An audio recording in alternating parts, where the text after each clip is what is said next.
કચ્છની જીવાદોરી સમાન કચ્છ બ્રાન્ચ કેનાલની નર્મદા કેનાલ થકી કૃષિ ક્ષેત્રે સમૃદ્ધિ આવી છે। વાગડના ખેડૂતોને ઉત્પાદનોના પોષણક્ષમ ભાવ મળી રહે એ માટે રાજ્ય સરકાર દ્વારા વિવિધ પાકોની ટેકાના ભાવે ખરીદી કરવામાં આવે છે, જેમાં જીરું, રાયડો, વરિયાળી જેવી ખેત પેદાશોથી એપીએમસી ઉભરાઈ રહી છે। સરકાર દ્વારા એપીએમસી એટલે કે ટેકાના ભાવે રાયડા ખરીદ કેન્દ્રનો પ્રારંભ એપીએમસી સ્થિત વાગડ વિવિધલક્ષી ખેડૂત સેવા સહકારી મંડળી ખાતે અગ્રણીઓ, ડાયરેક્ટરો અને ખેડૂતોની હાજરીમાં પ્રારંભ કરવામાં આવ્યો છે। મંડળીના કેશુભા વાઘેલાએ જણાવ્યું હતું કે સરકાર દ્વારા અમુક પાકોની બજાર ભાવ કરતાં ઊંચા ભાવે ખેડૂતો પાસેથી સીધી ખરીદી કરવામાં આવે છે, જેથી ખેડૂતોને આર્થિક નુકસાની ન વેઠવી પડે। સરકાર ખેડૂતલક્ષી નિર્ણયોમાં સંવેદનશીલ છે, ખેડૂત હેરાન ન થાય તેની ચિંતા સેવે છે। બોગસ રજીસ્ટ્રેશન માટે ખેડૂતોને જવાબદાર ગણાવ્યા હતા।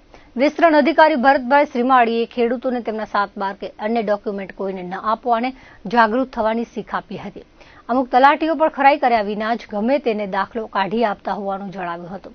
સંચાલન ખરીદ વેચાણ સંઘના મેનેજર ભૂરાભાઈ સુથારે કર્યું હતું।